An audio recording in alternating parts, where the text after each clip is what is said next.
প্রায় সবার এই রোগগুলো আছে।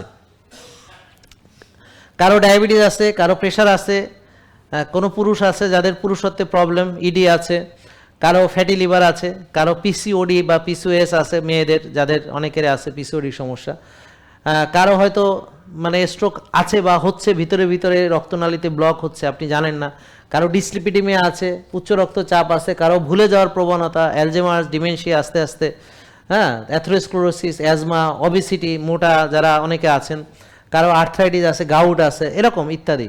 এবং এইগুলো হচ্ছে সামান্য কয়েকটা রোগের কথা বললাম, এখানে 60-70টা ধরবে না। তো এখন কিভাবে আসবে 60-70টা? ধরেন ডায়াবেটিস হয়েছে, ডায়াবেটিসের কারণে চোখ নষ্ট হবে, ডায়াবেটিক রেটিনোপ্যাথি, তাহলে ডায়াবেটিস থেকে আবার শাখা গজাবে ডায়াবেটিক রেটিনোপ্যাথি। তারপরে এখানে আপনার কিডনি নষ্ট হবে, নেফ্রোপ্যাথি, তো ডায়াবেটিস থেকে আরেকটা শাখা গজাবে, এটা হলো ডায়াবেটিক নেফ্রোপ্যাথি।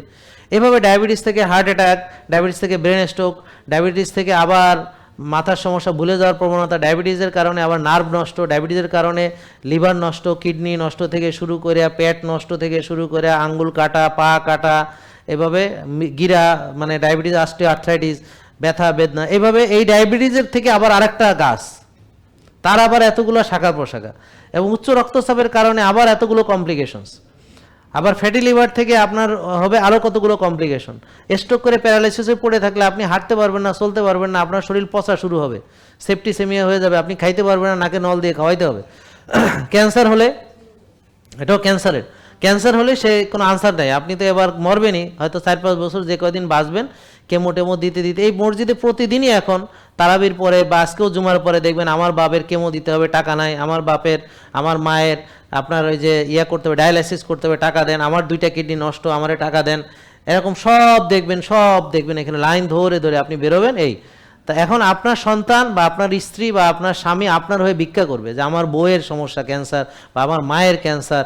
তা আপনার সন্তানদের দায়িত্ব আপনার, এদেরকে মানুষের মতো মানুষ করা, এদেরকে সুস্থ রাখা, এদেরকে মানে শিক্ষিত করা আপনার দায়িত্ব। কিন্তু আপনি কি করছেন? আপনি নিজের দায়িত্ব পালন করেননি বলে আজকে আপনার সন্তান কলেজে পড়ে কিন্তু এখন সে ভিক্ষা করে, মসজিদে যায়, আপনার কেমোর খরচ চালাইতে পারতেছে না। তো যাদের ক্যান্সার হবে তারা মারা যাবে, কিন্তু যে কদিন বাঁচবে পুরো ফ্যামিলিটাকে ঋণের বোঝায় জর্জরিত করে সবাই ভিখারি বানাইয়া তারপর মরবে। তো এই পুরো ফ্যামিলিটারে এত ঋণের বোঝা দিবে যে এই পুরো ফ্যামিলি, যে এই ঋণ আমি কোনোদিন শোধ করতে পারবো না, আত্মীয় স্বজনরা তখন এইভাবে আপনারা যে পরিণতির দিকে যাচ্ছেন। তো এইটা হচ্ছে সেটা। তো এই ক্যান্সার বানাইতে হলে কী করতে হবে? নষ্ট খাইতে হবে, বেশি খাইতে হবে, বারবার খাইতে হবে, অলস বিলার জীবনযাপন করতে হবে, সবসময় অস্থিরতা করতে হবে। জেকে লাইফস্টাইল লিমিটেড, ওষুধ মুক্ত সুস্থ জীবন।